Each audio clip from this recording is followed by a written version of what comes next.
brought to you by Nova शुद्ध घी। जब जब खाए दिल खुश हो जाए, सदियों का नोवा शुद्ध देसी घी, सपना स्वस्थ भारत का। I love घी। तो आदाब, नमस्कार, गुड इवनिंग, सत श्री अकाल। एक बार फिर आप तमाम लोगों का स्वागत है ग्राम तक की कहानी के इस एपिसोड में। उम्मीद है पूरी फैमिली अच्छी होगी, अपना और अपनों का ख्याल रख रही होगी। आज की कहानी की शुरुआत करूं उससे पहले आपको वही जानकारी दे दूं कि 21 और 22 दूसरा आज दिन है साहित्य आज तक का। साहित्य का ये मंच इंडिया गेट के करीब मेजर ध्यानचंद नेशनल स्टेडियम पर सजा हुआ है और कल संडे आखिरी दिन है साहित्य आज तक का। और कल बल्कि 12 बजे से 1 बजे तक मैं खुद वहाँ रहूँगा और क्राइम तक फैमिली मेम्बर के साथ रहूँगा, एक कहानी भी सुनाऊँगा, फिर आपसे बातें भी करूँगा। तो कल संडे लास्ट डे 12 से 1, फिर ग्रैंड मुशायरा है शाम 7 से 8। तो जो भी आसपास करीब हो आप आइए, वहाँ मुलाकात होगी। और बाकी भी बहुत सारे शायर, कवि, गुलकार, संगीतकार, लेखक, writer, musician, artist, actor, actress सभी वहाँ मौजूद हैं। तो मौका मिले तो आइए। अब आते हैं आज की कहानी के ऊपर। 2003 में एक फिल्म आई थी, वो फिल्म भी मेरी पसंदीदा फिल्मों में से एक है, मुन्ना भाई MBBS। राजकुमार हिरानी की ये फिल्म थी, उन्होंने इसकी डायरेक्शन की थी। और इस फिल्म ने संजय दत्त का एक पूरा जो एक इमेज है संजय दत्त की, वो बदल कर रख दी थी। अपने ज़माने की ये सुपरहिट फिल्म आज भी जब किसी OTT प्लेटफॉर्म पर आती है तो बस देखने का मन करता है। इस फिल्म का हर कैरेक्टर, हर किरदार अपने आप में एक तरह से अमर हो गया था, जिससे हम शोले की बात करते हैं। इसी फिल्म मुन्ना भाई MBBS में एक किरदार था जिसका नाम था फिल्म में करण। अगर आपको याद होगा, जब संजय दत्त किसी तरह से तिकड़मबाजी करके मेडिकल कॉलेज में एडमिशन ले लेते हैं और वहाँ बोमन ईरानी से उनकी मुलाकात होती है, वो उस कॉलेज के प्रिंसिपल, और उन्हें परेशान करने के लिए ही गए थे। तब मुन्ना भाई अपनी अदाओं से, अपनी हरकतों से, जादू की छप्पी से लोगों का दिल जीतते जाते हैं। और इसी दौरान फिल्म की कहानी आगे बढ़ती है और एक किरदार, एक कैरेक्टर सामने आता है जिसका फिल्म में नाम था करण। वो हॉस्पिटल का सीन याद कीजिए। एक नौजवान लड़का बेड पर बैठा हुआ है, उसकी माँ रो रही है। संजय दत्त आता है, पता चलता है उस लड़के ने जान देने की कोशिश की थी। क्यों? क्योंकि वो इश्क में नाकाम हो गया था। तो इश्क के चक्कर में एक लड़की की वजह से वो अपनी जान देने की कोशिश कर रहा था। और संजय दत्त का वहाँ डायलॉग था, उसे समझाते हैं कि तुम्हारी माँ है, तुम्हारे बाद इसका क्या होगा। और फिर किसी तरह से उसका ब्रेन वॉश करते हैं, उसे ढर्रे पर लाते हैं। करण नाम का ये किरदार निभाया था इस फिल्म में विशाल ठक्कर ने। विशाल ठक्कर, जिनको इससे पहले भी उन्होंने कुछ फिल्मों में काम किया, कई ऐड में काम किया, टीवी सीरियल में काम किया, जिनमें एक मशहूर है तारक मेहता का उल्टा चश्मा। तो लेकिन इस फिल्म ने विशाल ठक्कर को एक पहचान दी थी। 2003 में आई ये फिल्म मुन्ना भाई MBBS। 2015 से ये विशाल ठक्कर यानी करण गायब है। 10 साल हो गए, आज तक विशाल ठक्कर का पता नहीं चला। उसके माँ बाप आज भी इंतज़ार कर रहे हैं कि उनका बेटा शायद लौट आए। एक किसी ज्योतिषी को भी दिखाया उन्होंने यही बताया कि तुम्हारा बेटा जिंदा है। लेकिन जिंदा है तो 10 साल तक अपने माँ बाप के पास क्यों नहीं लौटा? माँ बाप की खबर क्यों नहीं ली? इधर माँ बाप की आज भी दरवाजे पर निगाहें हैं कि कब दस्तक हो और उनका बेटा उनके सामने हो। लेकिन अभी तक विशाल ठक्कर का कोई सुराग नहीं मिला। वो कहाँ गायब हो गया? उसके सामने एक पूरा फिल्मी करियर पड़ा हुआ था। मुन्ना भाई के बाद बहुत सारे उसको ऑफर रोल भी मिल रहे थे। लेकिन फिर वो अचानक न सिर्फ पर्दे से बल्कि अपने तमाम जानने वालों से दूर कहीं गुम हो गया। ज़मीन खा गई, आसमान निकल गया, आज भी पता नहीं। 10 साल के बाद भी विशाल ठक्कर की गुमशुदगी की केस सिर्फ एक केस है। मुंबई पुलिस के तमाम ज़हीन दिमाग अफसरों ने भी इस केस पर काम किया। एक कांस्टेबल हैं जिन्होंने 800 से ज़्यादा गुमशुदा लोगों को तलाश किया था, उनकी पहचान है ये मुंबई की, वो भी इस केस पर लगे। लेकिन कोई भी, ये तमाम लोग मिलकर भी विशाल ठक्कर को ढूंढ नहीं पाए। उसी विशाल ठक्कर की ये कहानी है। बात 31 दिसंबर 2015 की है। साल का आखिरी दिन मुंबई जैसा शहर, हर कोई नए साल का जश्न मनाने के लिए पार्टी करता है, इधर उधर जाता है। 31 दिसंबर की शाम विशाल ठक्कर ने भी अपनी माँ और बाप से कहा कि माता पिता से कि आज लास्ट डे, चलते हैं हम लोग मूवी देखने के लिए। उस वक्त एक फिल्म आई हुई थी स्टार वॉर्स। पर विशाल की मम्मी ने कहा कि हम लोग थके हुए हैं, एक काम करो तुम अपने दोस्तों के साथ देखो। विशाल राज़ी हो जाता है, माँ से पैसे लेता है, घर से निकल पड़ता है। जाने के बाद देर रात हो गई, विशाल घर नहीं लौटा। फिर देर रात माँ के मोबाइल पर एक मैसेज आता है कि मैं अपने दोस्तों के साथ हूँ और सुबह आऊँगा। माँ बेफिक्र हो जाती है और सो जाती है। अब सुबह हो गई लेकिन विशाल नहीं घर लौटा। माँ ने फ़ोन किया, विशाल का मोबाइल बंद। अब माँ परेशान एक एक कर तमाम दोस्तों से पूछताछ करती हैं। जब पूछताछ करती हैं तब ये पता चला कि वो अपने दोस्तों के साथ उस रात वही हॉलीवुड की फिल्म स्टार वॉर्स देखने गया था और उसने बाद में फेसबुक पर उस फिल्म को लेकर एक पोस्ट भी डाला था। लेकिन उसके बाद से वो गायब। दोस्तों ने कहा कि वो तो निकल गया, अब कहाँ गया नहीं मालूम।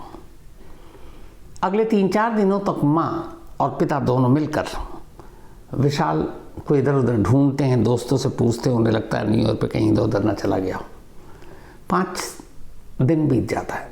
अब 6 जनवरी 2016 की तारीख आ गई। हर तरफ से हार कर माँ बाप ने अब तय किया कि वो पुलिस में कंप्लेंट लिखाएंगे और मुलुंड पुलिस स्टेशन पहुंचते हैं और माँ बाप अपने बेटे की गुमशुदगी की रिपोर्ट लिखाते हैं। पुलिस मामला दर्ज करती है और इसके बाद अब पुलिस तफ्तीश शुरू करती है। अब जब पुलिस तफ्तीश शुरू करती है और विशाल के मोबाइल को खंगालती है तो फिर ये पता चलता है कि उस रात विशाल अपने दोस्तों के साथ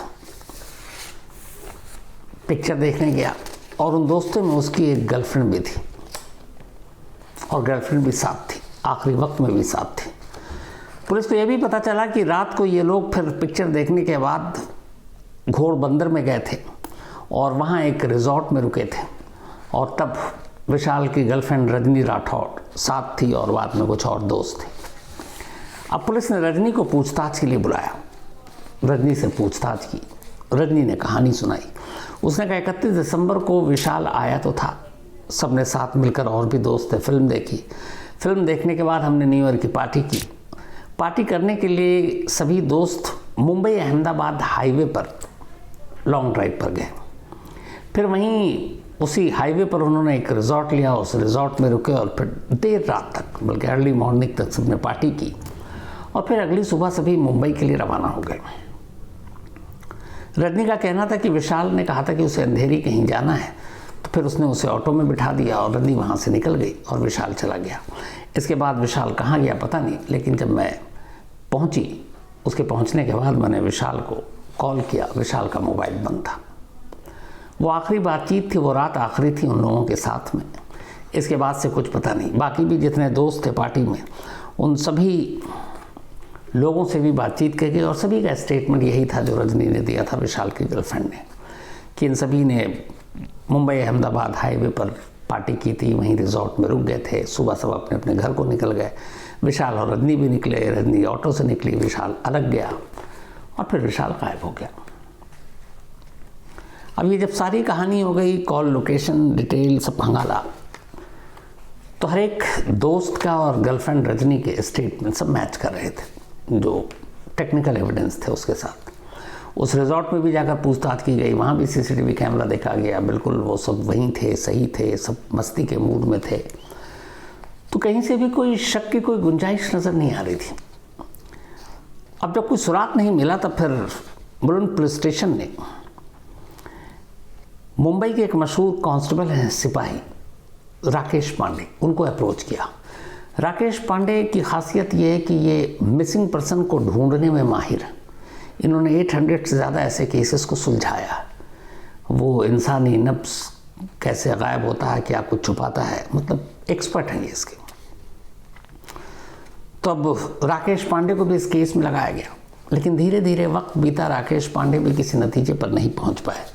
बाकी सीनियर अफसर भी लगे, लेकिन कोई कामयाबी नहीं मिली। यहाँ तक कि विशाल के सारे मोबाइल, बाकी डिटेल सब कुछ खंगाला गया, कोई जानकारी नहीं मिली, ना कोई ऐसा नोट मिला। माँ बाप से पूछताछ हुई तो पता चला कि उसके सारे डॉक्यूमेंट्स, उसके कपड़े, सब कुछ घर पे थे। अगर उसे कहीं जाना होता तो वो अपना बैग पैक करता, डॉक्यूमेंट्स रखता, लेकिन सब कुछ घर पर था। वो खाली हाथ गया था पार्टी करने, पिक्चर देखने और लौट आया। अब जब हर तरफ से पुलिस नाकाम रही तो फिर पुलिस ने रिश्तों को खंगालना शुरू किया, और जब रिश्तों को खंगालना शुरू किया तो पुलिस को एक अजीब सी जानकारी मिली। पता चला कि विशाल ठक्कर की जो गर्लफ्रेंड है रजनी राठौर, इनके बीच अच्छी दोस्ती, रिश्ते सब कुछ रहे। लेकिन फिर एक बार रजनी ने विशाल के खिलाफ एक पुलिस स्टेशन में, इसी मुलुंड पुलिस स्टेशन में रेप की रिपोर्ट लिखा दी थी और कहा था कि उसने घर बुलाया और घर पर मेरे साथ ज़बरदस्ती करने की कोशिश की, मुझे मारा पीटा, और उससे जाकर रेप की कंप्लेंट लिखा दी। इस कंप्लेंट के बाद पुलिस अब विशाल को ढूंढ रही है। वो कहीं शूट पे था, अखबार में खबर छप गई। इसलिए भी खबर छपी क्योंकि विशाल ठक्कर अब एक नामचीन इंसान था। मुन्ना भाई MBBS ने उसे मशहूरियत, मकबूलियत बख्शी थी। तो अब एक मुन्ना भाई MBBS का एक कैरेक्टर, उसके ऊपर रेप का इल्ज़ाम, खबर तो अपने आप बन गई। तो जब अखबार में पढ़ा तो खुद फिर विशाल पुलिस स्टेशन पहुंचता और अपने हवाले कर देता है। पुलिस अब उसको गिरफ्तार कर लेती है। गिरफ्तार करने के बाद पूछताछ होती है। 3 दिन तक वो पुलिस हिरासत में रहता है। पुलिस उसको कोर्ट में पेश करती है, जहाँ से पुलिस कस्टडी मिली थी। लेकिन ठीक तीसरे दिन उसी की गर्लफ्रेंड रजनी पुलिस स्टेशन पहुँचती है और अपना केस वापस ले लेती है। वो कहती है अब हम फिर से नई ज़िंदगी शुरू करना चाहते हैं, जो भी मैंने इल्ज़ाम लगाया वो गलत था, मैं केस वापस ले रही हूँ। तो रजनी ने केस वापस ले लिया, विशाल बरी हो गया। विशाल की माँ से भी इस बारे में पूछताछ हुई। उन्होंने कहा कि हाँ, दोनों साथ थे। पर विशाल की माँ ने ये भी कहानी सुनाई कि एक वक्त ऐसा आया था जब रजनी के किसी और लड़के के साथ देखा गया, विशाल को शक हुआ, विशाल ने उससे झगड़ा किया। पलट कर रजनी ने उनके बेटे के खिलाफ झूठा इल्ज़ाम लगाया, लेकिन 3 दिन के अंदर अंदर ये इल्ज़ाम वापस ले लिया गया। अब पुलिस ने उस पहलू से भी बात की, रजनी से फिर से बातचीत की कि कहीं ऐसा तो नहीं है कि रजनी ने फिर से कोई बदला लिया हो।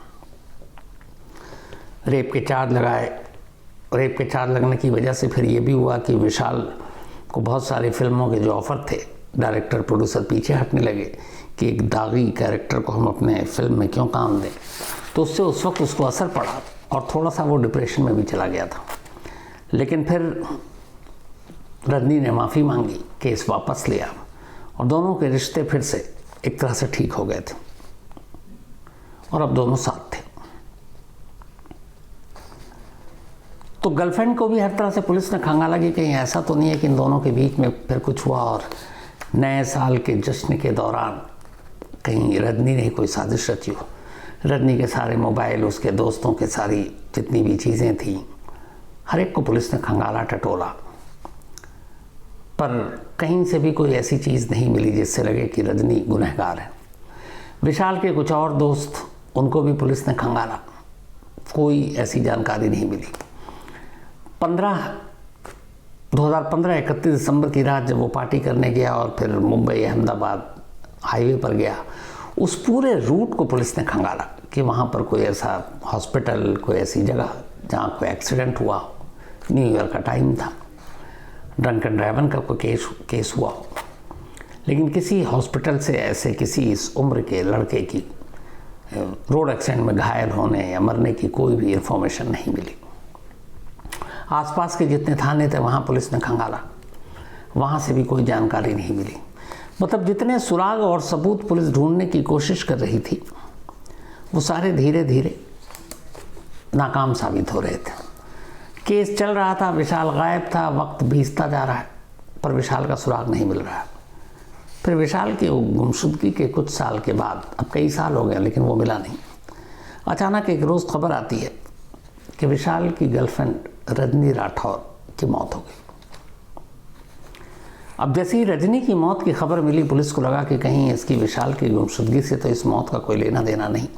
पुलिस वापस पहुंचती है, रजनी की मौत की तफ्तीश करती है तो पता चला कि नहीं, रजनी की मौत दिल का दौरा पड़ने से हुई थी। यंग एज में रजनी को हार्ट अटैक आया और उसकी डेथ हो गई। रजनी की मौत के बाद रजनी के माँ बाप ने बाकायदा विशाल के घर जाकर विशाल के माँ बाप से माफ़ी मांगी उस एक्ट के लिए जब रजनी ने उसके खिलाफ FIR लिखाई थी रेप के मामले में।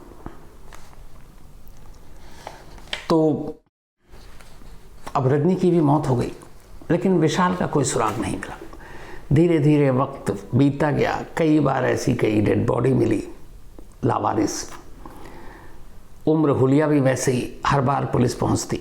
कई बार तो पुलिस ने विशाल के माँ बाप को भी बुलाया। आप सोचिए उस माँ बाप पे क्या गुजरी होगी जिनका बेटा गायब है, और जिंदा बेटा तो लौटा नहीं, लेकिन लावारिस लाश की सूरत में कि क्या पता विशाल ठक्कर की लाश ना हो, उन्हें जाकर शिनाख्त करनी पड़ रही है। लेकिन हर बार ऊपर वाले ने कर्म किया, वो लाश विशाल की नहीं थी। वक्त बीतता रहा, विशाल का कोई सुराग नहीं मिला।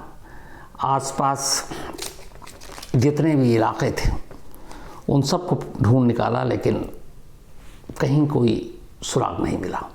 विशाल बहुत रईस परिवार से नहीं था, एक मिडिल क्लास फैमिली।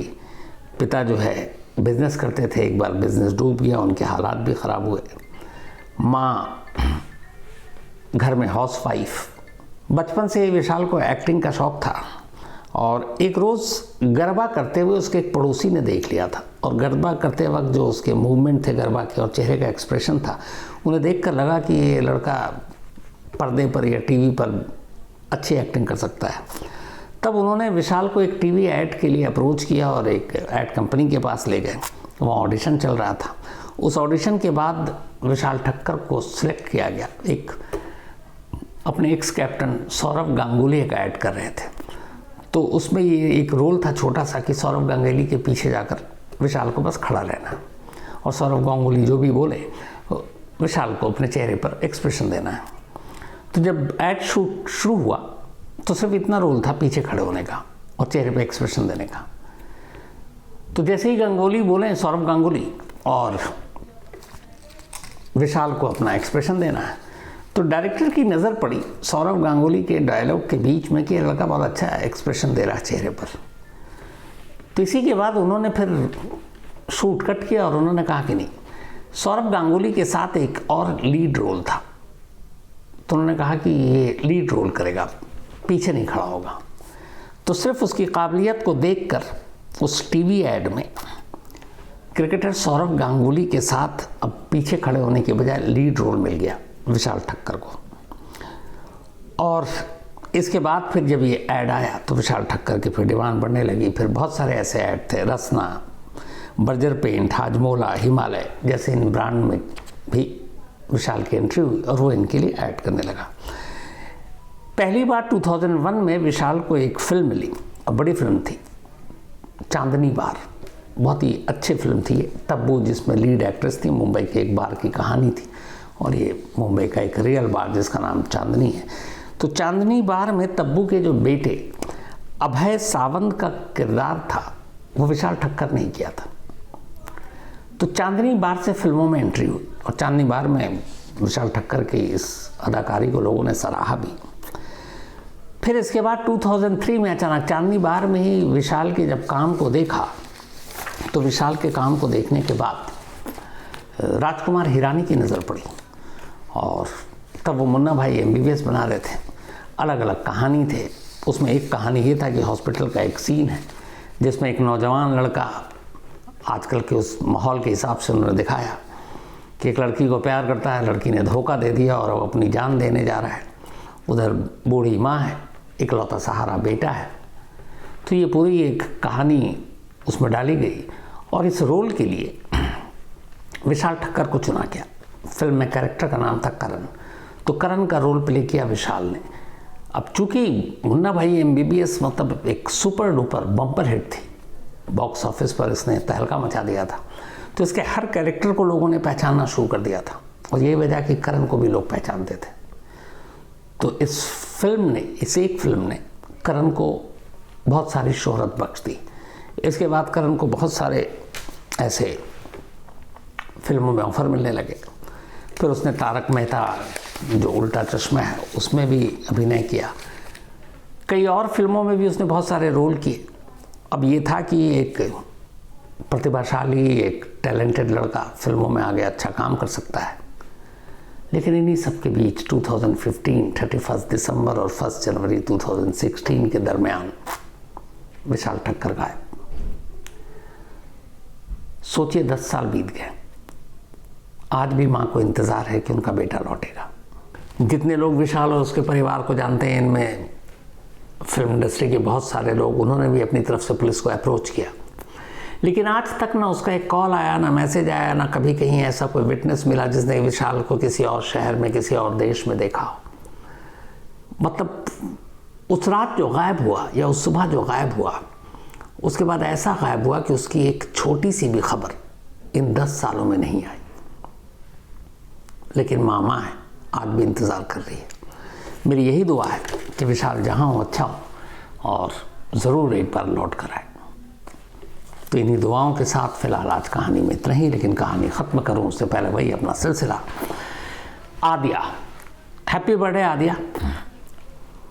आदिया की मौसी मतलब मनीषा झा हमारी टीम की, तो ये पूरी तैयारी में लगी हुई हैं और आदिया एकदम एक्साइटेड है अपने बर्थडे को लेकर। तो पूरी क्राइम तक फैमिली की तरफ से हैप्पी बर्थडे आदिया, हमेशा अच्छी रहो, खुश रहो।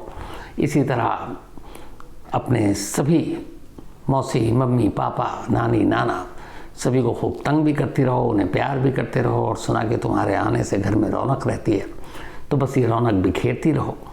एंड हैप्पी बर्थडे, तुम्हारा गिफ्ट ड्यू है। खूब नाम कमा, खूब पढ़ो लिखो। साथ ही आज रचित दुआ, इनका भी जन्मदिन है, तो हैप्पी बर्थडे रचित। और ये भेजा है भरत भंडारी जी ने। इसके अलावा वेदांशी, इनका भी जन्मदिन है, तो हैप्पी बर्थडे वेदांशी। और ये भेजा है धवल हड़ियाल ने। एंड धवल हड़ियाल जी ने एक और भेजा था, belated happy birthday to Kevin, भूल गया होगा बीच में।